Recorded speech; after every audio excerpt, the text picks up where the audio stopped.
അങ്ങനെ ഒരു വർഷം കൂടെ കടന്നുപോയി. ഡേയ് വാമനൻ, ഈ തവണ ഓണത്തിന് നീ വരണണ്ട. ഒറ്റയ്ക്ക് പോയി മടുത്തടേ.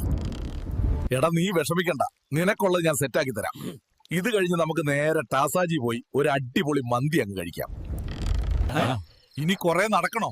എനിക്കിതീ കൂടെ ഇങ്ങനെ രാത്രി നടക്കാൻ അത്ര ധൈര്യമില്ല. പഴയ ഹോൾഡ് ഇല്ല, അതാണേ. താൻ പേടിക്കണ്ട, എനിക്കിവിടെ നല്ല ഹോൾഡ് ഉണ്ട്. ഇവിടെ നല്ല മന്തി കിട്ടിയില്ലെങ്കിൽ ഞാൻ നല്ല സീനാക്കും. നടന്ന് ഊപ്പാടിളകി. കൊള്ളാം ഈ ഷോപ്പ്. അങ്ങോട്ട് ചവിട്ടി താഴ്ത്തിയാലോ?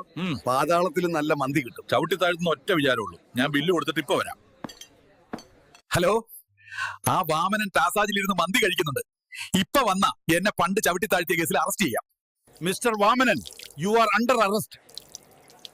ഞങ്ങളുടെ രാജാവിനെ ചവിട്ടി താഴ്ത്തിയിട്ട് സുഖമായി മന്തി കഴിച്ച് നടക്കാന്ന് കരുതിയോ? വാമനേട്ടനകത്തായി മക്കളെ. അതിന്റെ സന്തോഷത്തിൽ ഈ ഓണം ടാസാജിൽ ആഘോഷിക്കാന്ന് വിചാരിച്ചു. എല്ലാവരും അടിച്ചു കയറി വാ ചടയമംഗലത്തേക്ക്.